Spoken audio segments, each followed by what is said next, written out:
Quando Jackie Hill Perry ficou grávida de sua primeira filha, ela estava lutando para ver o bebê como uma dádiva. Ela ouviu o Espírito Santo falando ao seu coração. Você não pode dizer que quer que eu receba a glória de sua vida e depois andar por aí irritada com os caminhos que eu escolho para você. É tipo, se você quer que eu seja exaltado e glorificado, então me deixe ser Senhor nessa área. Este é o Aviva Nossos Corações, com Nancy DeMoss Wolgemuth, autora de Mentiras em que as Mulheres Acreditam, na voz de Renata Santos. Se você tem crianças pequenas em casa, esse episódio inclui uma discussão sobre alguns temas adultos. Jackie Hill Perry passou por muita dor quando criança. Ela cresceu sem um pai, foi molestada e se envolveu em relacionamentos homossexuais quando ainda estava no ensino médio. Quando ela conheceu a Jesus, ele imediatamente a convenceu do pecado e começou o processo de transformação de seu coração. Mas ela teve que passar por uma fase de crescimento e cura. Ontem ouvimos como Deus está usando o casamento de Jackie com Preston Perry para torná-la mais parecida com Jesus. Nancy e Jackie estão aqui para continuar a conversa.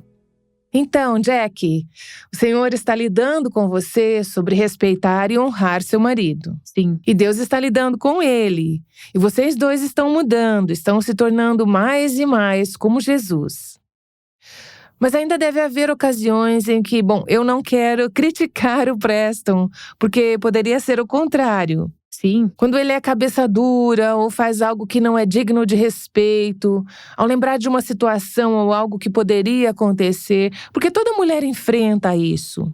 Naquele momento, como você mostra respeito quando talvez você tenha sido ferida ou talvez ele não tenha lidado com algo da maneira mais sábia possível? Isso é algo que eu ainda tô pegando jeito, porque, cara, lidar com a dor de um jeito amável não é meu forte, sabe?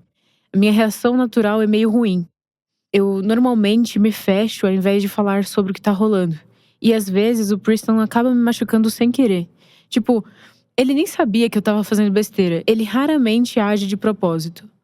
Mas ele é humano. Então, ele vai acabar errando.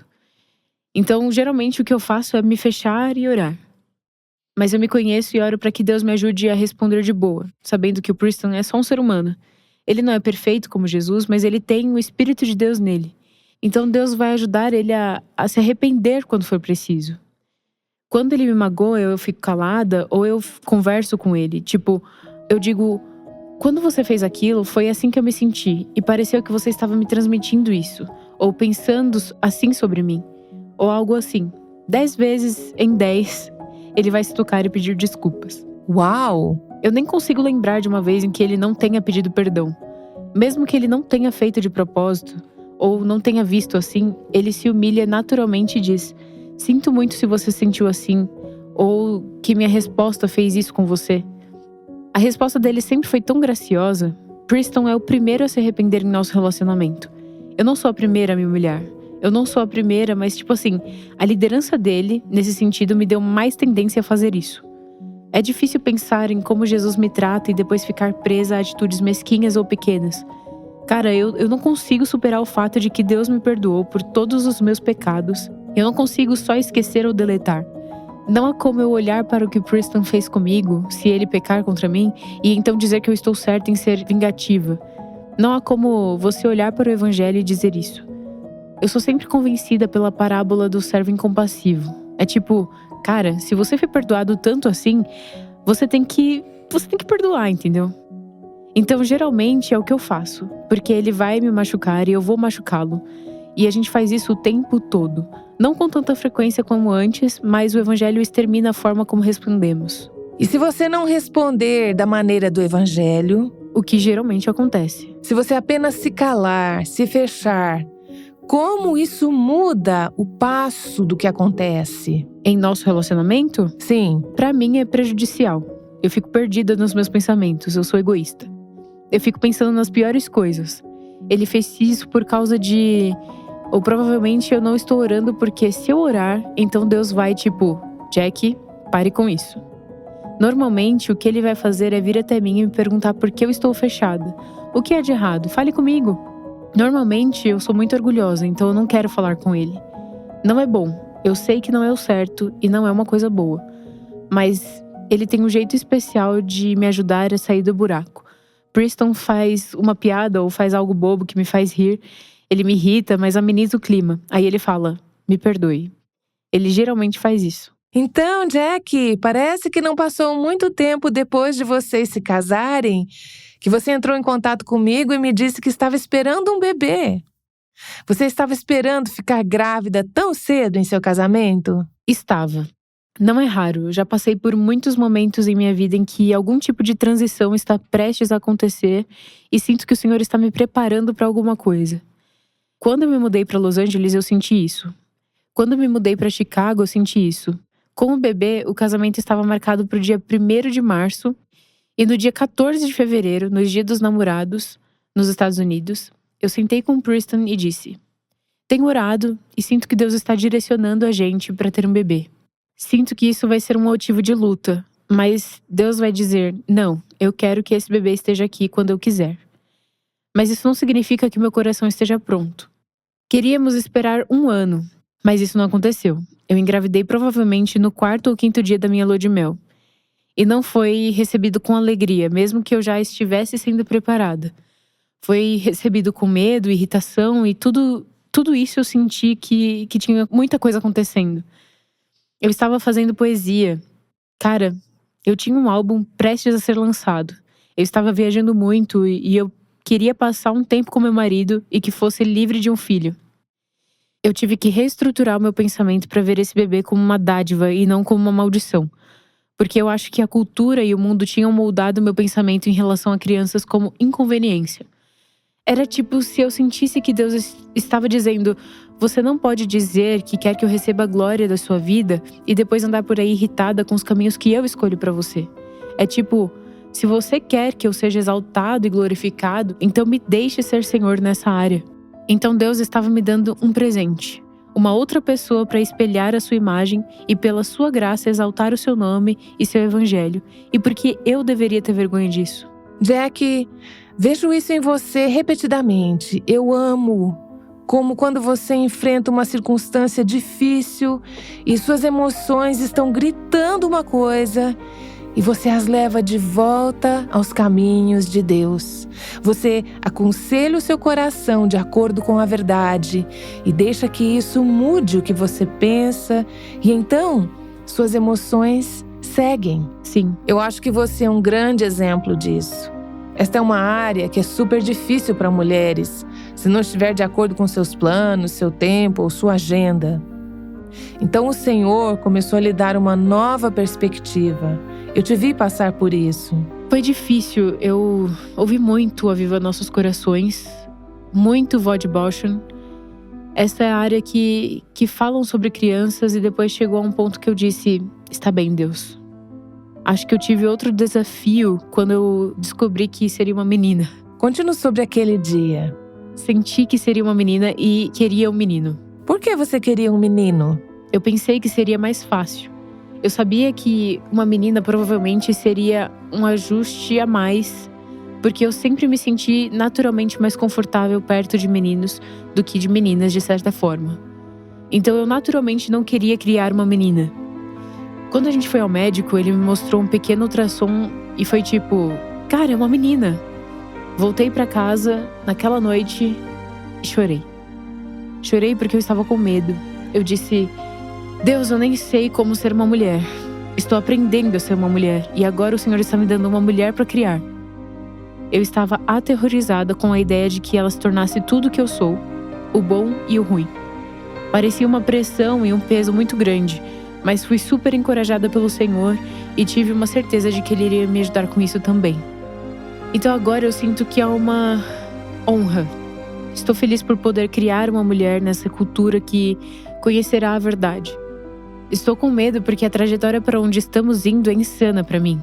Mas ao mesmo tempo é como se Deus estivesse sendo gracioso, permitindo que ela fosse criada em um lar centrado no evangelho que eu não tive, que o Preston não teve inclusive. Ela vai ter um pai, ela vai ter uma mãe, ela vai ter o evangelho, ela vai ter uma comunidade de cristãos ao redor dela com verdade nessa cultura. E cara, Isso é incrível pra mim. Tipo, isso é realmente incrível.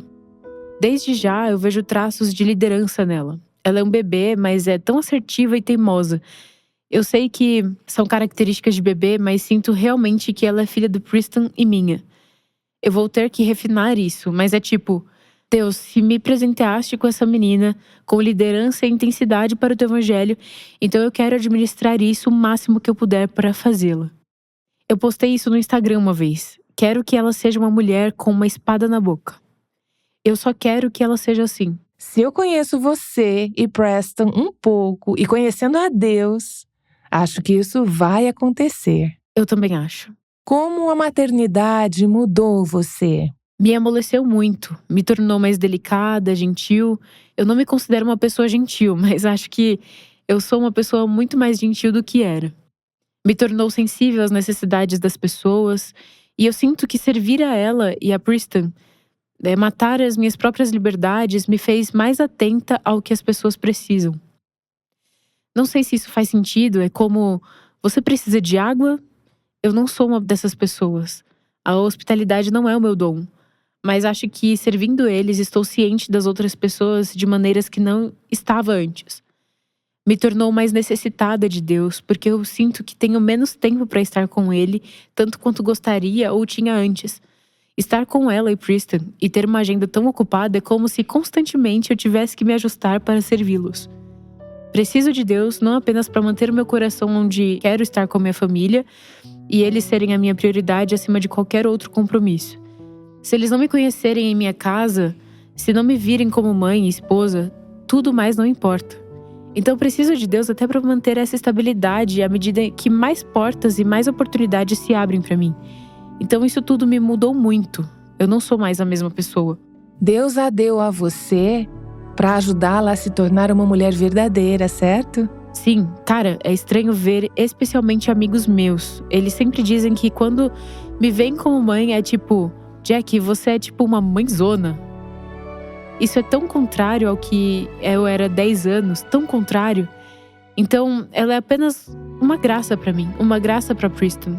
Meu marido e ela desenvolveram a feminilidade em mim de maneiras que eu acho que a solteirice não teria feito. Isso não quer dizer que ele não fará isso por outras pessoas. Mas acho que especificamente em mim eu precisava deles.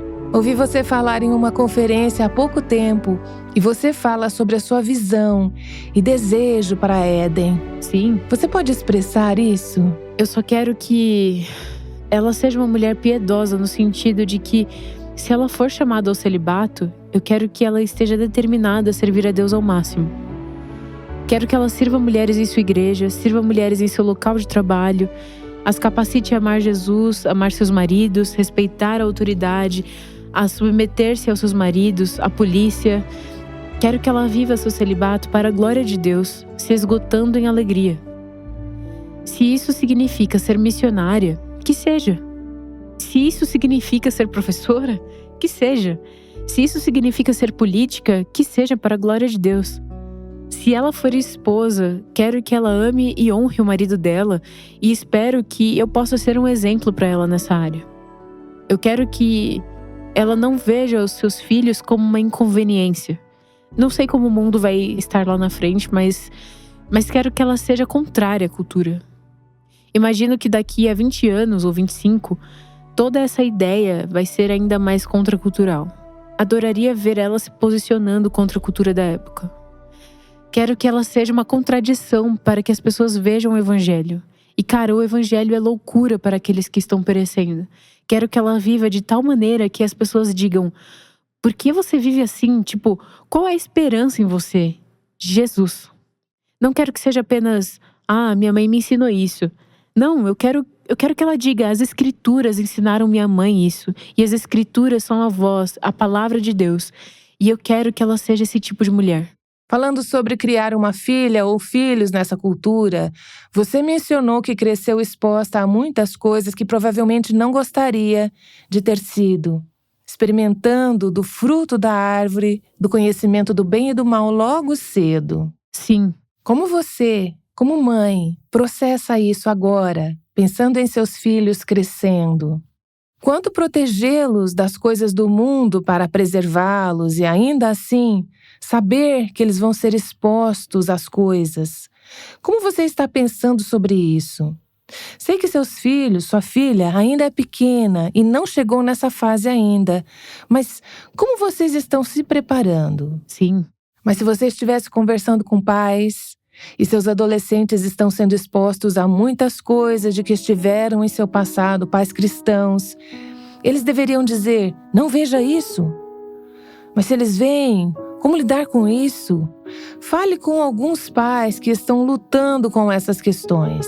Eu tô um pouco prematura nessa área, mas eu acho que, quando eu penso sobre isso, eu quero proteger Eden o máximo que eu puder. Porque acho que isso é sábio como mãe. Uma certeza que eu tenho é que quero capacitá-la de tal maneira que, se ela for exposta a algo, ela saiba como pensar sobre isso de maneira bíblica. Então, se ela tiver um pensamento ou uma ideia, ou assistir um programa de TV, ou ver uma revista, podemos ter uma conversa. O que você acha disso? Como isso te faz sentir? Como você deveria se sentir? O que a Escritura diz sobre isso? O que você acha que Deus faria? Eu quero que ela seja capaz de processar isso de maneira bíblica, porque é verdade, ela vive no mundo e o mundo é louco, e o inimigo é astuto. As maneiras como eu ouvi falar dele entrar nas casas são simplesmente loucas, mas acho que Deus é fiel ao mesmo tempo. Então eu acho que, como mãe, o que eu farei é tentar protegê-la o máximo que puder. Vou tentar capacitá-la a lidar com isso de maneira bíblica e piedosa. Até tentarei garantir que ela saiba que pode ser honesta conosco, sem vergonha. Quero que ela saiba, você pode conversar conosco, até mesmo sua família é uma comunidade. Não quero que ela tenha o hábito de se isolar ou se esconder, porque o inimigo também causa estragos nisso. Mas também orando por discernimento. Deus é gracioso em fazer os pais ficarem alertas para situações de famílias que não têm a Deus, nem imaginam. Minha amiga Melody Fabian, que está nessa caminhada de maternidade comigo, é muito cuidadosa com os desenhos animados que as suas filhas assistem. E quais casas podem ir. Ela e o marido dela não permitem festa do pijama na casa dos amiguinhos. O ambiente é algo muito importante para ela também. Ela preza pela família. Então, acredito que tudo o que podemos fazer é capacitar os nossos filhos a lidar com essas coisas de uma forma centrada no Evangelho. Na minha percepção, isso é melhor do que mantê-los em uma bolha e não equipá-los para uma guerra. Porque é uma guerra. A gente tem que instrumentalizar os nossos filhos para isso, de maneira sábia, claro. Sim, fale com alguém que é jovem, lutando contra a atração pelo mesmo sexo. E até mesmo um cristão que tem dúvidas sobre isso, não quer tomar nenhuma atitude sobre isso, mas também não sente que pode conversar com convicção e honestidade sobre esse tema. Eu sei que você não sabe quem é essa pessoa e que essa é uma questão muito ampla e profunda para falar em momentos, mas quais são algumas das primeiras coisas que você diria para equipá-la com a verdade? Cara, eu diria a ela que ela é humana, que não é estranho sentir afeições desordenadas. Quando você olha para Gênesis 3, quando vê a história de Eva, entendendo que ela sentiu um desejo genuíno pela árvore, parecia que ela seria capaz de se tornar alguém sábia. Isso é um sentimento. Isso é uma afeição. Então isso faz parte do ser humano. O pensamento existe. Mas você pode ser honesta com Deus em primeiro lugar. A gente tem que poder se abrir com o Senhor. Deus, é assim que eu me sinto. É assim que eu tô pensando. E eu preciso que o Senhor me ajude. Quando você reconhece a sua necessidade, você pode ser honesta com Deus, confessando os seus desejos a Ele. Além disso, você precisa confessar a alguém que é sábio e pode te aconselhar a passar por isso. Porque mesmo que a gente tenha Deus, que é grande, Ele é o nosso sumo sacerdote, Ele nos enviou outras pessoas. Ele nos enviou um corpo. O inimigo causa estragos enormes com segredos. Ele realmente tem essa estratégia, deixar o segredo consumir a sua mente. Então, quando a gente confessa, não é só para que alguém saiba, mas para sua própria segurança e para sua própria proteção, para o seu próprio coração, porque não é bom entrar no hábito de guardar segredos no coração. Mas eu também a incentivaria que não permita que a cultura molde a sua identidade. Muitas das conversas que tenho com as pessoas, mesmo sendo crentes, se sentem de determinada maneira, se sentem atraídas pelo mesmo sexo. A cultura vai argumentar: se você se sente assim, então é isso que você é. As escrituras dizem: você é quem é por causa do que Cristo fez. E você tem fé nisso. Então, se você é um crente no Senhor Jesus Cristo e você sabe disso porque você anda pelos frutos do Espírito e você se arrependeu e acreditou nele e você se submeteu a ele como Senhor, a sua identidade é ser filho ou filha dele. Você é uma nova criação em Cristo. Esses sentimentos não te identificam, eles apenas existem, mas porque você é filha dele, você sabe que tem a capacidade e o poder avassalador de fugir e caminhar livre deles. Você não precisa se submeter a eles. Embora sejam tão reais quanto podem ser, e eu sei por experiência própria, tá? Você não precisa se submeter porque não te fará feliz. Não fará nada por você além de escravizá-lo aos seus desejos e ao seu corpo. Mas Cristo nos chamou para sermos escravos da justiça. Além de tudo isso, se banhando na palavra, a gente precisa da palavra.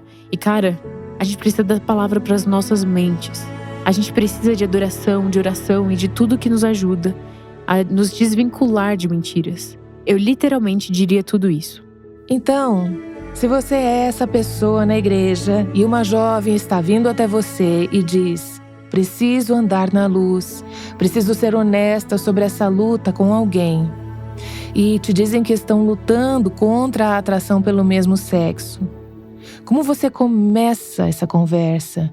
O que fazer ou não fazer quando alguém vem até você com essa luta? Também pergunto sobre muitas coisas. Há quanto tempo você sente isso? Há um gatilho? Às vezes você pode sentir isso se estiver perto de alguém, ou se estiver assistindo alguma coisa, ou ouvindo alguma coisa, ou se estiver passando por algo emocionalmente. Então vamos identificar um gatilho se necessário. O que você faz sobre isso? Você só deixa os pensamentos acontecerem? Você liga para alguém? Você assiste alguma coisa? Eu pergunto a eles: quanto tempo você passa com Deus? Eu tenho observado que pessoas que têm pensamentos como esses muitas vezes indicam uma grande falta de oração e contato com a palavra. É isso que parece quando eu converso com elas. Porque dizem algo do tipo: bom, eu leio um trecho e depois eu sigo o meu dia. Mas você absorve a palavra? Você passa tempo com Deus? Eu acho que quando você passa tempo com Deus, não significa que os pensamentos não vão vir. Mas eles não têm tanto controle sobre a sua paz ou a sua alegria quando você está com o Senhor. Então eu faço perguntas antes de responder. E esse tem sido o conselho que eu dou às pessoas também. É tipo assim, quando as pessoas confessam pecados, a gente não pode só começar a ministrar imediatamente ou só repreender. Bem, você sabe que 1 Coríntios 6, 9, 10 diz que estes não herdarão o reino dos céus. Eu não sei se isso é útil se você ainda não ajudou uma pessoa a processar as suas próprias emoções antes de citar as escrituras. Porque o porquê, muitas vezes, pode ser uma coisa completamente diferente do que percebemos. Então eu faço muitas perguntas tentando escutar por meio do Espírito Santo. Deus, me ajude e me dê a sabedoria para responder. É isso que eu falo. E às vezes eu só preciso ouvir. Às vezes eu só preciso orar. Outras vezes, você pode identificar alguns hábitos pecaminosos que se manifestaram dessa maneira. E tipo, o que você assiste à noite? Ok, provavelmente é por isso que você está lidando com isso. Vamos cortar isso e ver o que acontece em uma semana. E é claro, isso seria no caso de alguém que está lutando com essa questão e talvez queira sair ou se sinta convicto sobre isso. Sim. Eu tive vários amigos cujos filhos jovens, adultos, vieram até eles e disseram: eu sou gay. Eles não estão neste momento arrependidos ou quebrantados ou lutando contra isso até onde os pais saibam. Que palavra de encorajamento você teria para esses pais? Uma escritura que eu amo para encorajar as pessoas é 2 Coríntios 4:3, que diz: mas se o nosso evangelho está encoberto, para os que estão perecendo aqui está encoberto. O Deus desta era cegou o entendimento dos descrentes, para que não vejam a luz do evangelho da glória de Cristo, que é a imagem de Deus. Depois vá para o verso 6. Pois Deus que disse: das trevas resplandeça a luz. Ele mesmo brilhou nos nossos corações, para a iluminação do conhecimento e da glória de Deus na face de Cristo. Quando você olha para esse texto, vê que há um dilema de que alguém não pode ver o Evangelho, não pode ver Cristo porque está cego. Você entende o que eu estou dizendo? O inimigo desse mundo cegou as suas mentes. Eles não conseguem enxergar. Então, se eles não conseguem ver, eu não posso ajudá-los a ver. Mas no verso 6 diz que aqueles que conseguem ver é porque Deus brilhou a sua luz em seus corações. Então, o que isso faz para um pai ou uma mãe? É aliviar o fardo do peso de sentir que você tem que mudá-los. Como se fosse seu trabalho que eles se tornem crentes, como se fosse o seu trabalho fazer com que eles vejam a verdade. E é impossível para você fazer isso. Isso é algo sobrenatural. Então, eu entendo esse versículo que diz cara, confie no Deus que se revelou a você para fazer o mesmo por eles. Você tem que acreditar que Deus vai salvar quem Ele quer salvar e que Ele é mais do que capaz para isso. Mesmo que externamente você veja que eles estão rejeitando a Deus, internamente você pode estar rolando numa luta e você não sabe. Então, primeiro, confie em Deus para realizar a obra. Sente-se diante de Deus e ore, e deixe Ele fazer o trabalho. Também orar por sabedoria. Como pais, muitas vezes a gente não sabe o que fazer nessas circunstâncias. Mas Deus conhece os nossos filhos melhor do que a gente, porque Ele é Deus. Então a gente precisa da sabedoria dele para navegar nessas situações. A gente pode ler livros, conversar com pessoas que já foram gays, conversar com professores, mas a gente precisa também da sabedoria do Espírito Santo para lidar com essas situações. E estar disposto a permanecer na tensão se eles não querem ouvir você. Não estar bem a ponto de ser passivo, mas estar bem para confiar que Deus vai fazer a obra. Segundo, envolva-se em conversas. Por que você sente o que sente? Quando começou a fazer isso? Fale com eles, processe com eles e até mesmo orando. Deus, existem maneiras em que meu comportamento não está exaltando o seu caráter de tal forma que seja pouco atraente. Você entende o que eu estou dizendo? Sim. Como eu posso viver de tal forma em que o evangelho seja belo para eles, onde eles veem que tu és melhor? E claro, isso é uma forma de viver independentemente se seus filhos são gays ou não. Há um livro chamado Messy Grace, Graça Bagunçada, em tradução livre, ainda não disponível em português, de Caleb Kaltenbeck, que eu acabei de ler. Ele é pastor na Califórnia e foi criado por pais gays. Então ele entende essa tensão mais do que a maioria das pessoas. Sim. Eu recomendo esse livro e, claro, Christopher Yuan e todo o seu conteúdo online. Jackie Hill Perry tem conversado com Nancy DeMoss Wolgemuth sobre a beleza de uma vida transformada, mesmo quando o processo dessa transformação é confuso ou complicado. É evidente, depois de tudo que ouvimos hoje, que Jackie Hill Perry tem uma mensagem de vida incrível sobre o poder de Deus para nos libertar das mentiras que podem nos prender. Jackie Hill Perry diz: se Deus pôde te salvar, com certeza Ele pode salvar aqueles que você considera estarem além de sua graça. A gente precisa entender que a conversão é um milagre. Não importa quem seja, é um milagre. A gente tem que ter fé por essas pessoas. A gente tem que orar com uma fé louca e acreditar que Deus pode mudar almas. Foi isso que Ele disse que faria. Ele vai salvar pessoas. Ouça mais sobre Jackie amanhã aqui no Aviva Nossos Corações.